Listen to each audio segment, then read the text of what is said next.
Beaucoup de choses. La première question que j'ai envie de vous poser à tous, parce que ça fait partie des débats en France sur la Syrie, s'agit-il d'une révolution, d'une rébellion ou d'une guerre civile? Alors je vais vous répondre en vous donnant simplement le véritable déroulement de ce qui s'est passé. Parce qu'on a vendu les médias, intoxiqués même par les gouvernements occidentaux, américains, anglais, français, ont vendu un conte de fées aux auditeurs, aux lecteurs français. C'était le conte de fées. C'est d'un côté, vous avez un régime féroce, dictatorial, et de l'autre côté, une rébellion pacifique qui est écrasée dans le sang. Bon. Alors ça, c'est un conte de fées complet. C'est pas ce qui se passe. Pas vraiment, non. Alors, prenons les choses une par une. Le régime El-Assad. Hafez, le père, et Bachar, le fils. Est un régime dictatorial, une kleptocratie, extrêmement brutale. Il a quand même été responsable de l'assassinat de notre ambassadeur de Lamar, il y a 25 ans à peu près.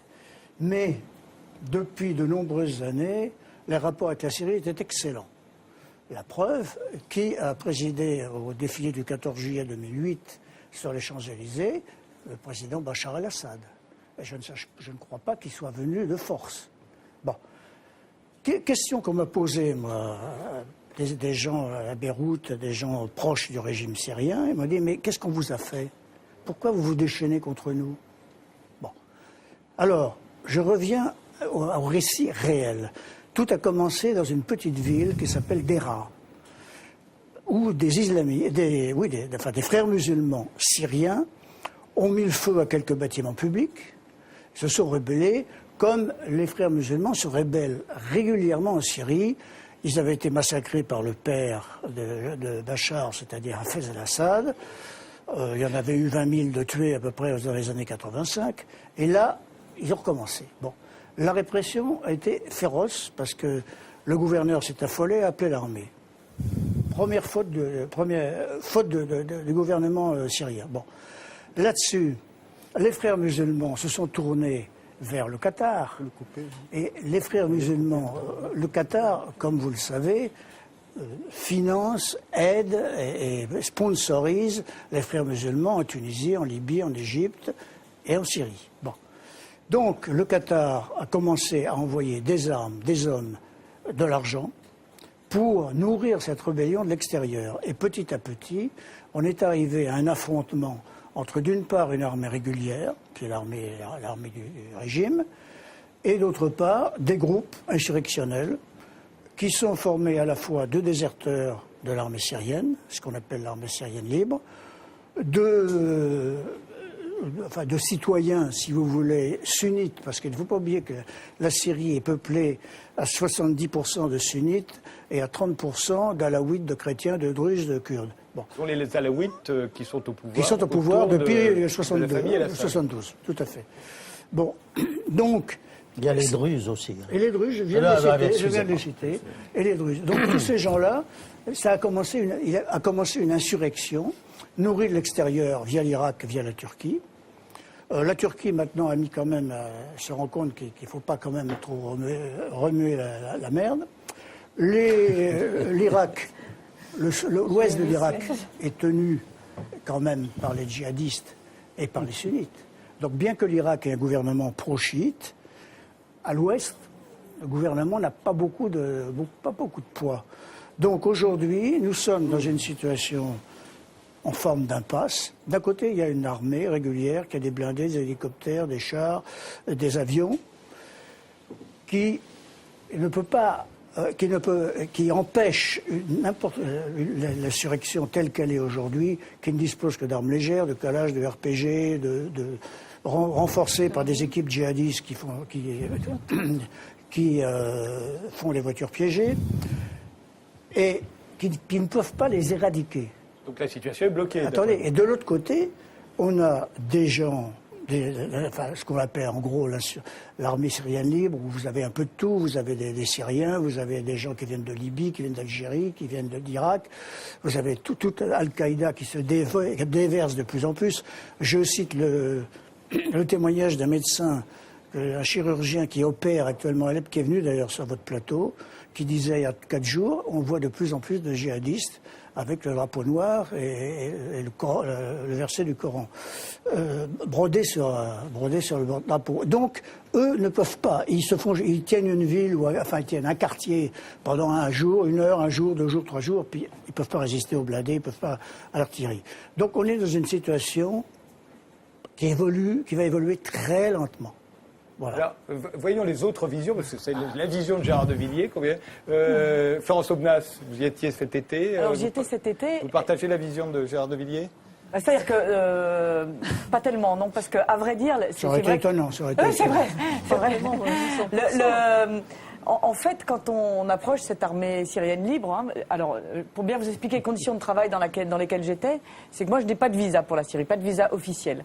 Donc, comme la plupart des journalistes. Comme la plupart des journalistes. Je crois que de tête, il y en a eu 4 ou 5 qui ont eu des visas récemment. Il y en a un de plus, à partir de ce soir, Renaud Girard du Figaro, qui m'a appelé de Damas tout à l'heure, qui a eu son visa cet après-midi. Eh bien, tant mieux pour lui.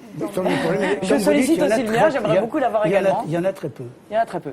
Donc, ceux qui veulent parler de la Syrie se passent du côté de l'armée syrienne libre, puisque c'est le seul moyen de couvrir cette situation. Donc, en effet, on entre par le nord et on a le point de vue de cette rébellion.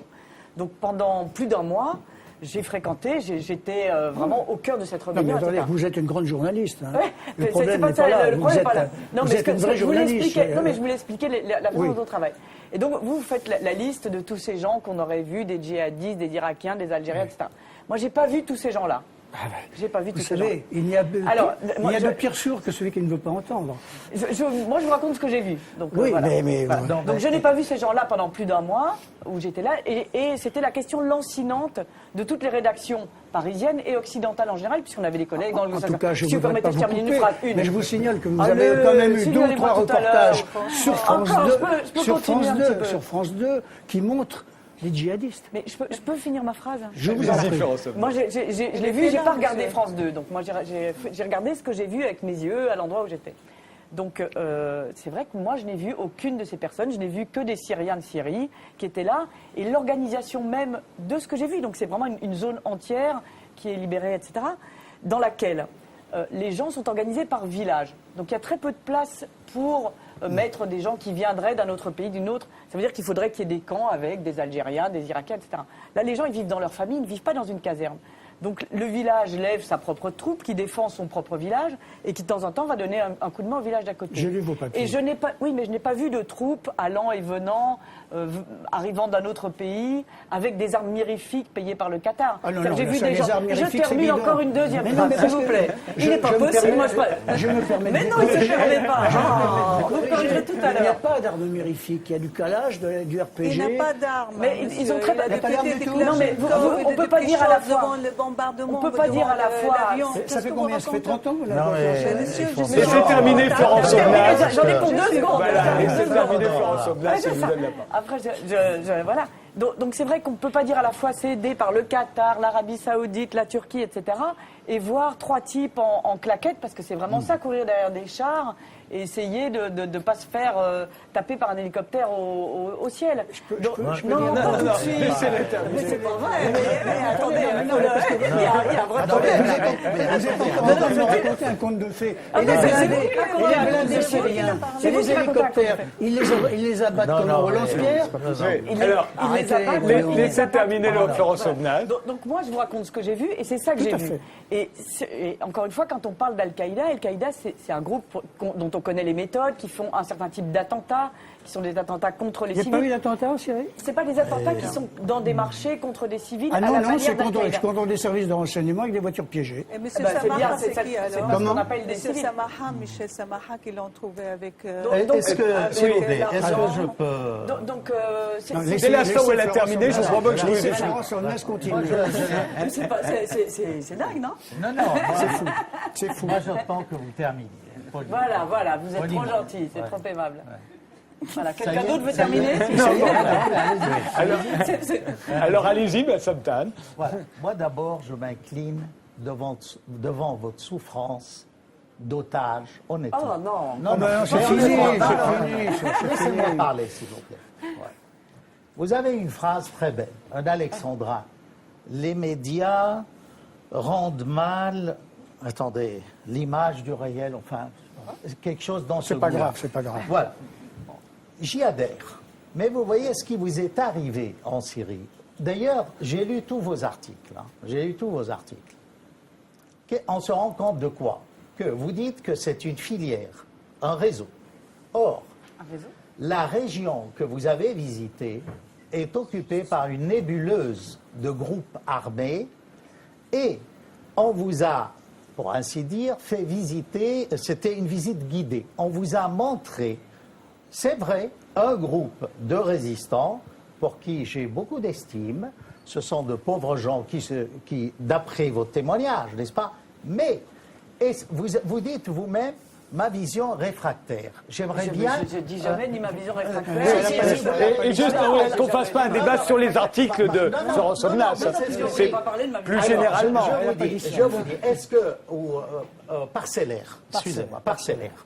Excusez-moi. Je parle de l'endroit où j'ai été. D'accord, Ouais. attendez. C'est ça. Moi, je ne conteste pas là où vous étiez. Mais ce que je conteste, c'est qu'on ne vous a pas fait visiter. Moi, je Autre visite pas, chose. je fais des reportages. Non, mais Je fais des reportage, visites. pourquoi Mais vous qu'est-ce que n'avez vous pas voulez, là, été vous voulez en venir Ce que je veux en venir, c'est que Ouais. cette région entre Alep et la frontière turque est peuplée de groupes armés de différentes tendances.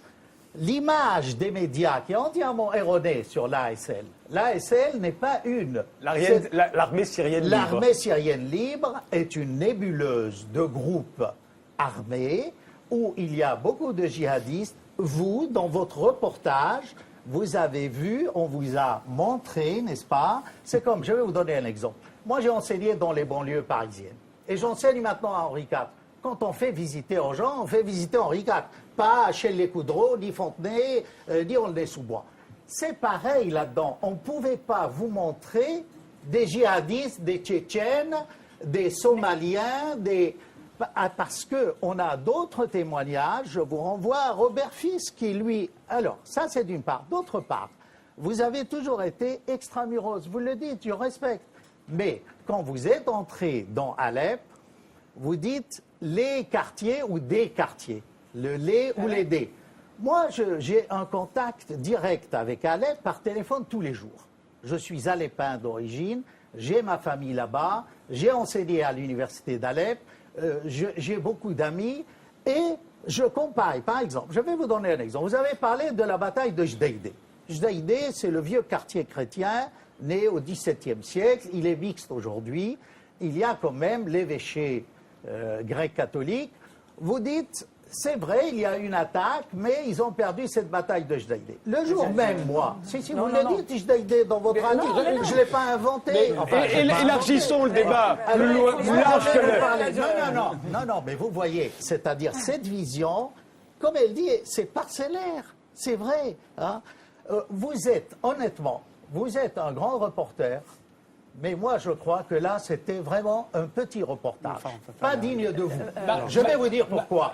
Parce que, s'il vous plaît, parce que vous n'avez jamais été intramuros dans l'Alep où il y a des djihadistes qui se sont attaqués à l'évêché catholique, qui ont presque, j'espère qu'ils n'ont pas brûlé les manuscrits de la première Renaissance arabe qui remonte à 1724. J'avais été missionné pour les recenser en 2002. Honnêtement, je crois qu'elle en est en Non, On a compris ce qui vous différenciait. Je suis désolé. Madame Florence Aubenas a parlé d'un groupe armé. D'accord, on a bien compris. Les Américains. Non, mais écoutez. Non, mais on a compris que ce que vous dites, vous, c'est qu'en fait, il y a des djihadistes, des brigades internationales. Il y a des djihadistes. Et ces djihadistes ont été extraits de Jdeïdé le jour même. Et l'armée loyaliste a empêché le peuple de les lyncher. Hein?